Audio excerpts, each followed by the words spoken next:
Hi friends, welcome to కొత్తగా చందమామ కథలు. ఈరోజు మనం ఆదర్శ ప్రేమికులు అనే కథ చెప్పుకుందాం. ఇది విలియం షేక్స్పియర్ రాసిన ఫేమస్ రోమియో జూలియట్కి తెలుగు అనువాదం. పూర్వం వెరోనా నగరంలో ఒకప్పుడు రెండు గొప్ప కుటుంబాలు ఉండేవి. ఆ రెండు కుటుంబాల మధ్య పచ్చిగడ్డి వేస్తే భగ్గుమంటూ ఉండేది. ఆ కుటుంబాలకు చెందిన వారే కాక వారి దూరపు బంధువులు, చివరికి వారి నౌకర్లు సైతం ఎక్కడ కనబడితే అక్కడ పోట్లాటలకు తలపడేవారు. ఒక్కొక్కప్పుడు నడివీధుల్లో రక్తపాతాలు కూడా జరుగుతూ ఉండేవి. ఈ తగాదా వారి వంశాల మధ్య అనాదిగా ఉండి ఎంతకు సమసిపోయేట్టు కనపడలేదు. ఈ రెండు ఇళ్లలోనూ ఒక ఇంట్లో జూలియట్ అనే ఒక పిల్ల ఉండేది. ఆమె అపురూప సౌందర్యవతి. తండ్రికి ఒక్కతే కుమార్తె. రెండవ ఇంటికి చెందినవాడు రోమియో. జూలియట్ వచ్చేసి పెద్ద ఆస్తికి వారసురాలు. ఈ రోమియో అయితే రోజలిన్ అనే ఒక గొప్ప ఇంటి కన్యను ఒకదాన్ని ప్రేమించి ఆమె చేత నిరాకరించబడి నిద్రాహారాలు లేక వెర్రివాడైపోయాడు. ఇలా ఉండగా జూలియట్ తండ్రి ఒక బ్రహ్మాండమైన విందు వినోదం ఏర్పాటు చేశాడు. రోమియో ఇంటి వారిని తప్ప మిగతా వెరోనా నగర వాసులందరినీ సకుటుంబంగా ఆహ్వానించాడు. రోమియో మిత్రుడు ఒకడు బెన్వోలియో అనేవాడు రోమియోతో, వెరోనా నగరంలో నీ రోజలీనాను తలదన్నే అందగత్తెలు ఎంతోమంది ఉన్నారు. ఇవాళ మనం మారువేషాలతో విందుకు వెళ్తే అందరినీ చూడవచ్చు అన్నాడు. ఇతర కన్యలను చూడ్డానికి కాకపోయినా తన రోజలీనాను చూడవచ్చునన్న ఆశతో రోమియో అందుకు ఒప్పుకున్నాడు. నిజానికి అతనికి తమ ప్రతిపక్షులపైన విద్రోహభావం అంటూ ఏమీ లేదు. అతను బెన్వోలియోను, మెర్కోషియో అనే మరో మిత్రుణ్ణి వెంట పెట్టుకొని కళ్ళ మీదుగా గంతలు కట్టుకొని విందుకు వెళ్ళాడు. విందులో నృత్యాలు చేసేవాళ్ళు కళ్ళ మీద అలాంటి గంతలు కట్టుకోవడం ఆచారం. అక్కడ నృత్యం జరుగుతూ ఉండగా రోమియో మొట్టమొదటిసారి జూలియట్ను చూశాడు. ఆమె అందానికి ముగ్ధుడైపోయి ఆమెను ప్రేమించడం ప్రారంభించాడు. నృత్యం అయిపోగానే అతను జూలియట్ ఉన్న చోటికి వెళ్ళి స్వతంత్రంగా ఆమె చేయి పట్టుకొని ఆమెకు తన ప్రేమను తెలియజేశాడు. కానీ తానెవరో చెప్పలేదు. అయితే రోమియో రహస్యం దాగలేదు.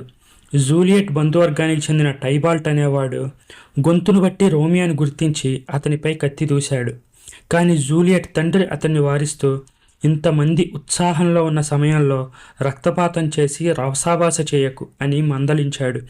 దుడుకువాడైన టైబాల్ట్, ఈసారి రోమియో నాకు చిక్కని వాడి ప్రాణాలు తీస్తాను అని శపథం చేశాడు. అర్ధరాత్రి విందు ముగిసింది. అతిథులు వెళ్ళిపోసాగారు. రోమియో కూడా ఇంటికి వచ్చేశాడు. కానీ అతని పంచ ప్రాణాలు జూలియట్ వెంటనే ఉన్నాయి. ఆమెకు దూరంగా వెళ్ళిపోవడం అతనికి అసంభవంగా తోచింది. అతను జూలియట్ ఇంటి వెనక భాగంలో ఉండే ప్రహరీ గోడ దూకి అక్కడ ఉండే తోటలోకి ప్రవేశించాడు. మరికొంచెం సేపటికి జూలియట్ ఒక కిటికీ వద్దకు వచ్చి నిలబడింది. రోమియో తనను గురించి ఆలోచిస్తున్నట్టే ఆమె కూడా రోమియోను గురించే ఆలోచిస్తుంది. రోమియో, నువ్వు మాకు ఎందుకు శత్రువువి అయిపోయావు? నా కోసమైనా నువ్వు మరొక మనిషి అయిపోరాదా అని ఆమె పైకే మాట్లాడుకోవడం రోమియో విని పొంగిపోయాడు.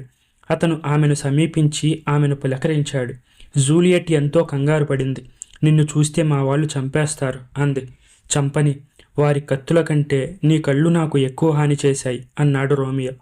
ఒకరి ప్రేమ ఒకరికి ఎలాగో తెలిసిపోయింది కనుక జూలియట్ తన ప్రేమను దాచడానికి ప్రయత్నించలేదు. రేపు నౌకరు ద్వారా కబురు చేసి మన పెళ్ళి ఎప్పుడు ఎక్కడ జరిగేది తెలిపినట్లయితే నేను నీదాన్నవుతాను అన్నదామె. తెల్లవారుతూనే రోమియో ఒక మత గురువు దగ్గరికి వెళ్ళాడు. ఆయన పేరు లారెన్స్. ఆయనకు రోమియో అంటే ఎంతో వాత్సల్యం. రోమియో కుటుంబానికి జూలియట్ కుటుంబానికి తరాల వెంబడి నడిచే స్పర్ధలను ఆయన ఎన్నడూ ఆమోదించలేదు. ఆయన ఉభయపక్షాల క్షేమాన్ని, స్నేహాన్ని కోరినవాడు. రోమియో వచ్చి తాను జూలియట్ను ప్రేమించానని, రహస్యంగా పెళ్లాడబోతున్నానని చెప్పగానే కనీసం ఈ విధంగానైనా రెండు కుటుంబాల మధ్య పొత్తు కుదురుతుందనే ఆశపడి లారెన్స్ వారిద్దరికీ పెళ్లి చేయడానికి అంగీకరించాడు. రోమియో ఈ సంగతిని జూలియట్కు కబురు పంపాడు. ఆమె లారెన్స్ ఉండే చోటికి వచ్చింది. లారెన్స్ రోమియో జూలియట్లకు శాస్త్రోక్తంగా వివాహం జరిపి వారిని భార్యాభర్తలు చేసేశాడు. జూలియట్ తన తండ్రి ఇంటికి తిరిగి వెళ్ళి ఎప్పుడు రాత్రి అవుతుందా, ఎప్పుడు రోమియో వచ్చి తనను తోటలో కలుసుకుంటాడా అని ఆత్రంగా ఎదురు చూస్తుంది. రోమియో జూలియట్ల పెళ్లి జరిగిన రోజు మధ్యాహ్నమే ఒక ఊహించని దుర్ఘటన జరిగింది.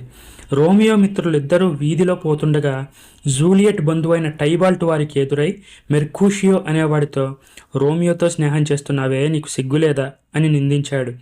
మెర్కూషియో మాటకు మాట అన్నాడు. వారి వాగ్వాదం యుద్ధంగా మారబోతున్న దశలో రోమియో అటుగా వచ్చాడు. వెంటనే టైబాల్ట్ రోమియోను నానా మాటలు అన్నాడు. ఆ రోజే జూలియట్ను పెళ్లాడి ఉన్న రోమియోకు తన భార్య తరపు బంధువుతో పోట్లాడ పెట్టుకోవడం ఇష్టం లేక అతడు టైబాల్ట్తో మంచిగా మాట్లాడాలని ప్రయత్నించాడు. కానీ రోమియో పెళ్లి గొడవ ఏమీ తెలియని మెర్కూషియో ఆగ్రహావేశంతో కత్తి దూసి టైబాల్ట్ పైకి వెళ్ళాడు. వారిని విడదీయాలని రోమియో, బెన్వోలియోలు చేసిన ప్రయత్నం ఏమీ ఫలించలేదు. మెర్కూషియో కత్తి యుద్ధంలో దెబ్బతిని చనిపోయాడు. తన మిత్రుడి మరణంతో రోమియో ఓర్పంతా మటుమాయమైంది. చివరికి అతను కత్తి దూసి టైబాల్ట్పై కలబడి అతన్ని చంపేశాడు. ఈ లోపల ఈ గలాట గురించిన వార్త నగరమంతా పాకింది. అక్కడ వెరోనా ప్రభువు, రోమియో జూలియట్ల తండ్రులు, వారి భార్యలు, అనేక మంది సాధారణ పౌరులు వచ్చి చాలా పెద్ద గుంపుగా గుమికూడారు. జూలియట్ తరపువారు రోమియోను కఠినంగా శిక్షించమని ప్రభువును వేడుకున్నారు. మెర్కూషియోను చంపినందుకు టైబాల్ట్కు ఎలాగో మరణదండన పడవలసిందే కనుక అతన్ని చంపినందుకు రోమియోను శిక్షించాల్సిన అవసరం లేదని రోమియో పక్షం వారు అన్నారు. కానీ ప్రభువు ఎవరి సలహా కూడా పాటించలేదు. మరునాడు తెల్లవారిలోగా వెరోనా నగరం విడిచి వెళ్ళమని రోమియోకు ఉత్తర్విచ్చాడు. వెళ్ళని పక్షంలో అతడికి మరణశిక్ష పడుతుంది. ప్రభువు ఈ ఉత్తర్వు ఇచ్చినప్పుడు రోమియో లారెన్స్ వద్ద ఉన్నాడు. ఈ ఉత్తర్వు మాట వినగానే అతను, నాకు జూలియట్ లేని చోటు నరకంతో సమానం, వెరోనా నగరం విడిచి ఎలా వెళ్ళను అని వాపోయాడు. లారెన్స్ అతన్ని మందలిస్తూ, నీ అదృష్టానికి సంతోషించు, యుద్ధంలో టైబాల్ట్ నిన్ను చంపలేదు, అతన్ని చంపినందుకు ప్రభువు నీకు మరణదండన కూడా విధించలేదు, నీ అదృష్టం చాలా బాగుంది అన్నాడు. నేను ఈ రాత్రి జూలియట్తో గడిపి తెల్లవారే లోపుగా మాంటువా నగరానికి వెళ్ళిపోతాను. అవకాశం చూసి మీరు మా పెళ్లి మాట బయటపెట్టండి. ఆ సంగతి తెలిసి మా కుటుంబాలు తమ ద్వేషాన్ని విడిచిపెట్టి స్నేహం చేయవచ్చు. అప్పుడు ప్రభువుగారు కూడా నాకిచ్చిన శిక్షను ఉపసంహరిస్తారు. నేను తిరిగి వెరోనా నగరానికి వచ్చి జూలియట్తో హాయిగా కాపురం చేస్తాను అన్నాడు రోమియో. రోమియో వెరోనా నగరాన్ని విడిచిపోయిన కొద్ది రోజులకే జూలియట్ తండ్రి ఒక గొప్ప సంబంధం తీసుకొచ్చాడు. వరుడు చాలా మంచి వంశానికి చెందినవాడు, యువకుడు, అన్ని విధాలా జూలియట్కు తగినవాడు. జూలియట్కు అదివరకే పెళ్ళైపోయిందన్న సంగతి తండ్రి ఎరగడు. తండ్రి వివాహం గురించి మాట్లాడగానే జూలియట్ కంగారు పడింది. తనకింకా పెళ్ళీడు రాలేదని చెప్పింది. తమ బంధువైన టైబాల్ట్ చనిపోయి కొద్ది రోజులు కాకుండానే పెళ్లి జరపడం ఉచితంగా ఉండదని చెప్పింది. నోటికి వచ్చిన అభ్యంతరాలన్నీ చెప్పింది. ఆమె అభ్యంతరాలన్నీ విని మండిపోయిన ఆమె తండ్రి, వచ్చే గురువారమే పెళ్ళి, అందుకు సిద్ధంగా ఉండు అని నిష్కర్షగా చెప్పాడు. ఏమి చెయ్యాలో తోచక జూలియట్ లారెన్స్ వద్దకు వెళ్ళి ఒక సలహా అడిగింది. ఒక చిన్న అఘాయిత్యమైన పని చేస్తే నీకు ఈ పెళ్లి బెడద తప్పుతుంది, కానీ అలాంటి పని చేసే సాహసం నీకుందా అని లారెన్స్ అడిగాడు. నా భర్త కోసం నిలువెత్తు సమాధి అయిపోమన్నా అవుతాను అన్నది జూలియట్. అయితే నువ్వు ఇంటికి వెళ్ళు, పెళ్లికి సమ్మతించి ఉత్సాహంగా ఉండు. పెళ్లికి ముందు రోజు రాత్రి నేను ఇచ్చే మందు తాగే, దాని ప్రభావం వల్ల నువ్వు చచ్చిపోయిన దానిలా అయిపోయి తిరిగి 42 గంటల అనంతరం నిద్ర నుంచి లేచినట్టు లేచి కూర్చుంటావు అన్నాడు లారెన్స్. జూలియట్ గుండ్రాయి చేసుకొని లారెన్స్ చెప్పిన ప్రకారమే చేసింది. ఆమె తాను తెచ్చిన వరుణ్ణి పెళ్లాడడానికి ఒప్పుకోవడం చూసి తండ్రి సంతోషించాడు. బుధవారం రాత్రి ఆమె లారెన్స్ ఇచ్చిన మందు తాగేసింది. పెళ్లి రోజు ఉదయం జూలియట్ను చూసి ఆమె బంధువులు చనిపోయిందని అనుకున్నారు. పెళ్లి సంబరమంతా ఆర్తనాదాలుగా మారింది. పెళ్లి చేయవచ్చిన పురోహితుడు జూలియట్కు అంత్యక్రియలు జరిపాడు. జూలియట్ శరీరాన్ని శ్మశానానికి తీసుకుపోయి వారి కుటుంబానికి చెందిన వారి శవాల మధ్యనే సమాధి గృహంలో పెట్టి తలుపులు మూశారు. జూలియట్ తానిచ్చిన మందు తాగిందని తెలియగానే లారెన్స్ రోమియోకి జరిగిన వాస్తవాన్ని తెలియపరచడానికి అతని వద్దకు ఒక మనిషిని పంపాడు. కానీ దురదృష్టవశాత్తు ఆ మనిషి వచ్చి చేరే లోపలనే జూలియట్ మరణ వార్త రోమియోకు తెలియవచ్చింది. అతడు వెంటనే ఒక పేద వైద్యుడికి డబ్బు బాగా ఇచ్చి కొంత విషం కొని వాయువేగంతో వెరోనాకు వచ్చి నేరుగా సమాధిని సమీపించాడు. అక్కడికి కొత్త పెళ్లి కొడుకు కూడా వచ్చాడు. ఇద్దరికీ ఘర్షణ జరిగింది. వారిద్దరూ కత్తులు దూసి పోరాడడంలో కొత్త పెళ్లి కొడుకు కాస్త మరణించాడు. ఇదంతా దూరం నుంచి గమనించిన నౌకర్ ఒకడు జూలియట్ తండ్రి ఇంటికి వెళ్ళి తాను చూసిన సంగతి చెప్పాడు. ఈ లోపల రోమియో సమాధిలోకి ప్రవేశించి తన భర్తను చూసి ఆమె నిజంగా చనిపోయిందని అనుకున్నాడు. ఆమె కొద్ది క్షణాల్లో లేవబోతుందని తెలియక తాను తెచ్చుకున్న విషం మింగి ఆమె పక్కనే చచ్చి పడిపోయాడు. కాసేపటికి జూలియట్ లేచింది. తన భర్త శవాన్ని చూసింది.